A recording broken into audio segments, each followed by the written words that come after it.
ભાભર તાલુકાના અસાણા ગામે છેલ્લા 3 વર્ષથી શ્રાવણ માસના છેલ્લા દિવસે બાળકોને તિથિ ભોજન આપવામાં આવે છે।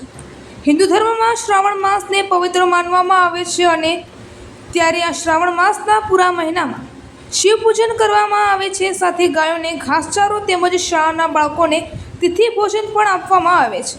ત્યારે આજરોજ શ્રાવણ મહિનાના છેલ્લા દિવસે એવા સોમવતી અમાસના રોજ ભાભર તાલુકાના અસાણા પ્રાથમિક શાળામાં તેમજ પેટા વર્ગના વિદ્યાર્થીઓ મળી ધોરણ 1 થી 8 સુધીના તમામ કુલ મળીને 500 વિદ્યાર્થી બાળકોને સમસ્ત અસાણા ગ્રામજનોના સહયોગથી તિથિ ભોજન આપવામાં આવ્યું હતું। છેલ્લા 3 વર્ષથી અસાણા ગ્રામજનો તરફથી દર વર્ષે શ્રાવણ માસના છેલ્લા સોમવારે બાળકોને તિથિ ભોજન આપવામાં આવે છે।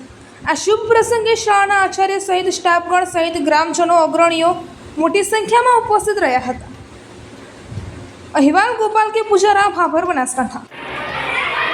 આજરોજ અસાણા પ્રાથમિક શાળાની અંદર પવિત્ર શ્રાવણ માસ નિમિત્તે સમગ્ર અસાણા ગ્રામજનો તરફથી બાળકોને તિથિ પૂજનનું આયોજન કરવામાં આવ્યું અને બાળકો અને શાળા પરિવારે હોશભેર ભાગ લીધો। સાથે સાથે અસાણા પ્રાથમિક શાળાની જે પેટા શાળા છે મોતીપુરા પ્રાથમિક શાળા એમની સાથે બાળકોને પણ બોલાવી અને સમગ્ર અસાણા ગામ વતી અમે સૌનો આભાર વ્યક્ત કરીએ છીએ કે જેમણે આ પવિત્ર શ્રાવણ માસની અંદર નાના ભૂલકાઓને સરસ મજાના તિથિ ભોજનનું આયોજન કર્યું। સૌનો ખૂબ ખૂબ આભાર।